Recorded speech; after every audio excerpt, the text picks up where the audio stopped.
Good morning students. आज हम लोग सेंटर ऑफ ग्रेविटी से रिलेटेड प्रॉब्लम की बात करेंगे। एग्जाम के पर्पज से सेंटर ऑफ ग्रेविटी का न्यूमेरिकल पोर्शन बहुत इंपॉर्टेंट है।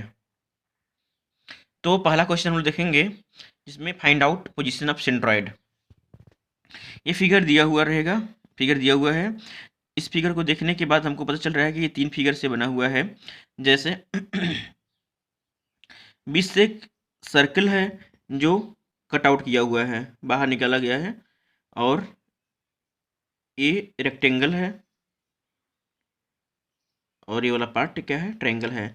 इस प्रकार से हम इन तीनों का नॉमेनक्लेचर कर देंगे, नामकरण कर देंगे कि अगर इस वाले किसी एक पर्सन को कुछ भी नाम दे सकते हैं। हम लोगों ने यहाँ पे क्या किया है कि रेक्टेंगल वाले पार्ट को एरिया A1 से दिखाया गया है। सर्कल का जो पार्ट है जो निकाला गया है उसके एरिया को A2 से दिखाया गया है, और ट्रायंगल का जो एरिया है उसको A3 से दिखाया गया है।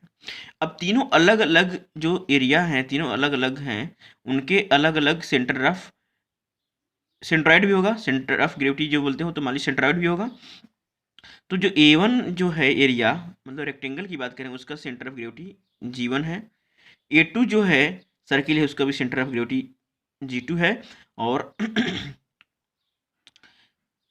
यहाँ पे दोनों G1 G2 एक साथ है तो वो तो अलग बात है।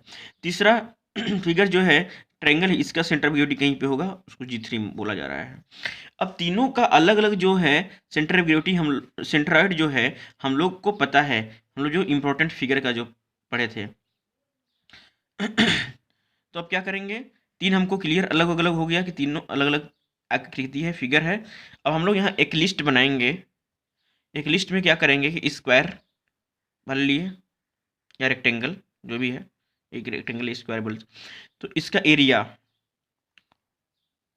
ठीक है।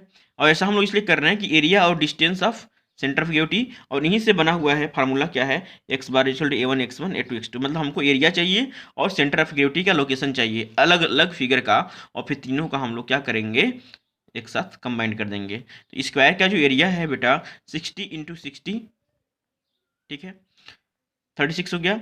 और distance of C G from Y axis, Y axis से दूरी को हम लोग एक्स बोलेंगे। वाई एक्सिस ये है, इससे जितना इधर दूरी चलेंगे उसको एक्स बोलेंगे, और एक्स एक्सिस से जो दूरी चलेंगे उसको वाई बोलेंगे। तो यहाँ पे distance of C G from Y axis, या इसको हम लोग बोलते हैं एक्स बोल सकते हैं। तो इसके लिए पहले के लिए फिगर के लिए तो x1 बोलेंगे, और x1 का डिस्टेंस कितना होगा बेटा, इसका हाफ हो जाएगा, 60 का हाफ, तो 60/2 बराबर 30 हो जाएगा। Distance of C G from X axis से मतलब वाई वाला चलेंगे, तो वाई क्या होगा, ये 60 है तो इसका हाफ पे होगा 60/2, 30। यहाँ पे अगर कोई प्रॉब्लम हो रहा होगा तो जो हम लोगों ने इंपॉर्टेंट फिगर्स के सी जी का बात किया था वहाँ पे ध्यान दीजिएगा आप। अब सर्किल की बात करेंगे, सर्किल का एरिया क्या है, तो पाई आर स्क्वायर, आर देखिए यहाँ दिया हुआ है 20 दिया हुआ है, तो पाई आर स्क्वायर से यहाँ इसका एरिया निकाल लेंगे। और x2 फिर यही बात है 60/2 हो जाएगा यहाँ से। इसका x2 तो होगा, मान लीजिए इसका तो r हो जाएगा, जितना आर रहेगा वही इसका रहेगा, r/2 आर होता है d/2 लेकिन इसका जो डिस्टेंस है यहाँ से होना चाहिए वाई एक्सिस से, एक्सिस हम लोगों ने यहाँ माना है, तो ये हो जाएगा 30। ट्रायंगल का क्या है कि ट्रायंगल का एरिया होता है बेस इंटू हाइट बाई 2। तो A3 equal to base into height, base ये वाला है और हाइट इसका 30 है, ये हाइट 30 है और बेस 60 है, तो 60 into 30/2 is equal to 900 mm²। और इसके लिए x3 मतलब वाई एक्सिस से दूरी, तो वाई एक्सिस से दूरी ये जो है h/3 होता है, और इधर के लिए जो h होगा ये 60 होगा, तो 60/3 1/3 इंटू 60 20।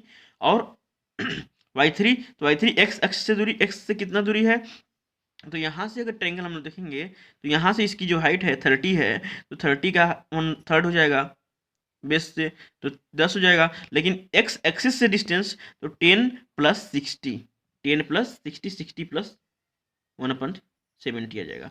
अब क्या करेंगे कि now horizontal distance of centroid या distance from y axis x bar is equal to A1 x1 minus ये वाला कर रहे हैं क्योंकि ये वाला पार्ट निकाला गया है, कट करके निकाला गया है, तो minus A1 x2 A2 x2 plus A3 x3 upon A1 minus A2 plus A3, और वैल्यू पुट करने के बाद x bar is equal to 27.225 mm आ गया।